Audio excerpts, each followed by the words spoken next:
This is the story of Crime and Punishment by Fyodor Dostoevsky.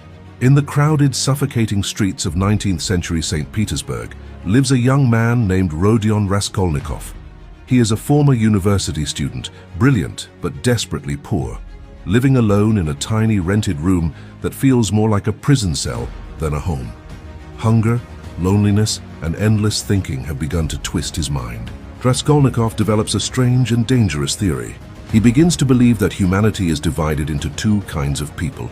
There are ordinary people who must obey the laws of society and morality. And then there are extraordinary people, the rare individuals who have the right to break those laws if it allows them to change the world. In his mind, great figures like Napoleon did exactly this. They stepped over moral boundaries to shape history. And slowly, a disturbing question begins to form in his mind. What if he himself belongs to that extraordinary class? In the city, there lives an old pawnbroker, a greedy and cruel woman who exploits the poor. Raskolnikov convinces himself that killing her would actually benefit society. Her money, he thinks, could be used for good purposes. One life taken to help many others. One night, driven by this cold theory, he commits the murder. But something happens that Raskolnikov never expected. The moment the crime is done, his mind begins to crumble. The punishment does not come from the police. It comes from inside him.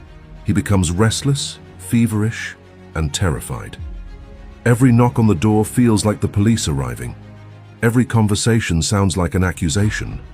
The brilliant theory that once seemed so powerful now begins to collapse under the weight of guilt. Meanwhile, a clever investigator named Porfiry Petrovich begins examining the case. Instead of directly accusing Raskolnikov, Porfiry slowly plays a psychological game, gently tightening the pressure and forcing Raskolnikov to confront himself. But the most important person in Raskolnikov's life becomes Sonia, a young woman who lives in poverty and suffering, but possesses deep compassion and faith. Sonia represents everything Raskolnikov has rejected: humility, love, and moral responsibility. Through Sonia, Raskolnikov begins to realize a painful truth.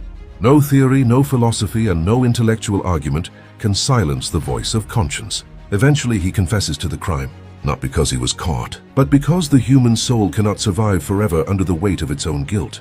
And that is the profound insight at the heart of Crime and Punishment. Dostoevsky shows us that the greatest punishment for wrongdoing is not prison, not the law, and not society. The greatest punishment is the human conscience itself. Because no matter how powerful our ideas may seem, we cannot escape the simple truth that we are human, and the human soul will always demand justice.